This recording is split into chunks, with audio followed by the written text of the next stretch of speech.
Hey guys, my mic doesn't work, but I'm going to hold it anyway because I don't know. Anyway, I don't know about these audio mics. It's been unreliable lately, and yeah, don't spend your money on it. Don't spend your money on the audio mics because right now they're a little wanky janky, kind of like GYPSY Ahoy. Guys, did you see the second part of the second show of the I Don't Understand It?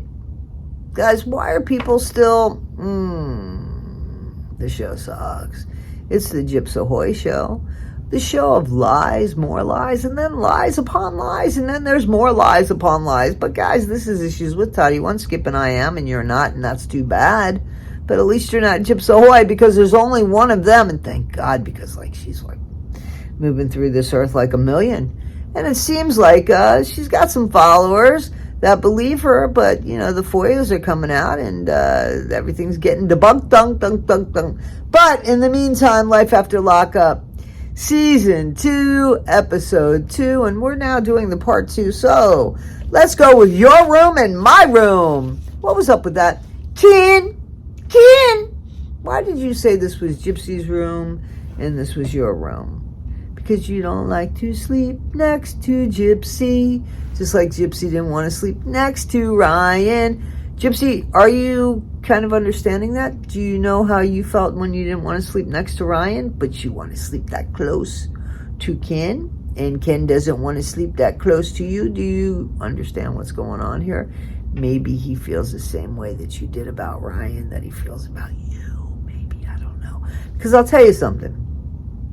When you love somebody, you want to touch them, right? You want to touch them just like you want to touch them, even if it's butt to butt, you said. But Ken says, stay away from my butt. But think about that. And stay away from toothbrushes, too, just so you know, Gyps. Okay, so that relationship... They said it went crazy fast. That's what happens when you get pregnant right away while you're still married to somebody else. That's your timing. Are you going to blame the world clock for that too, GYPSY Ahoy, or are you going to take some responsibility for your timing? And do you think, as she says, I'm known as a loose woman. That's the least I'd be worried about. You're known for a lot more than just being a loose woman. You are known for MURDER. Of your mama, matricide, and taking advantage of Nick and throwing him under the bus. That's what that's the biggest thing. Not this that you can't keep your legs closed. We knew that. This is what's caused all of your troubles. Trouble. You're in trouble. And then, Gypsy, have you noticed? Well, Ken says something to the effect that he wanted the perfect family, the perfect, American family, which I guess in his mind consists of a man and a woman and a couple kids and a dog and a fenced-in yard and a big house. Well, if you're not going to work for that big house, I guess you're going to have to find somebody who maybe unalived their mom and is making a lot of money off of that, and then you hook up with them in prison, leave them alone for 5 years while you fall in love with somebody else, be with somebody else, and leave Gypsy crying in her cell block. That's what she's saying.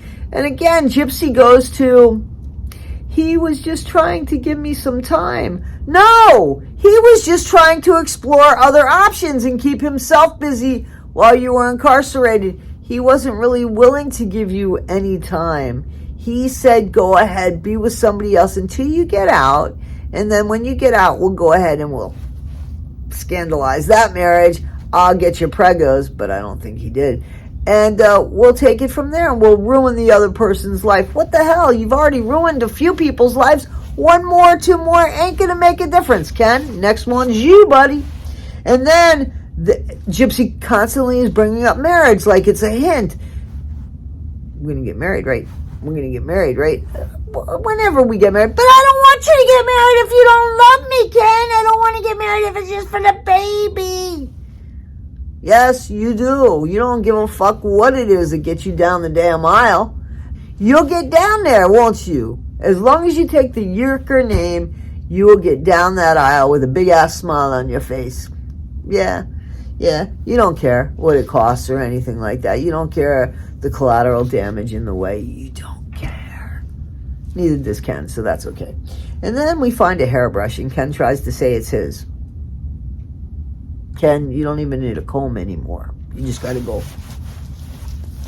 And you got it made. That's all you got to do.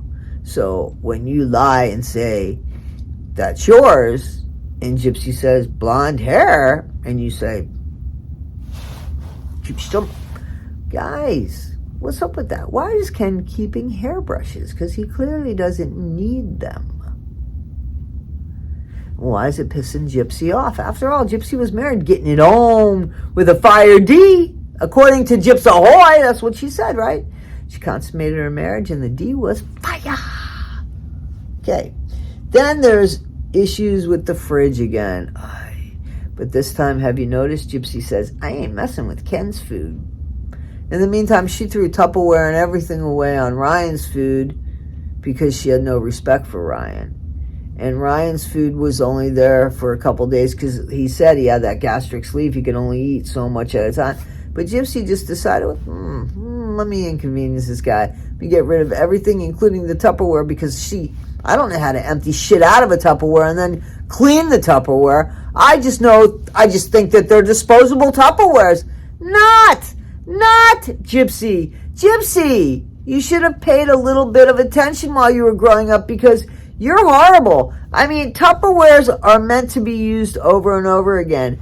Eggs are meant to be made with butter or a non-stick pan. But you didn't get that. You don't understand that. Oh my gosh.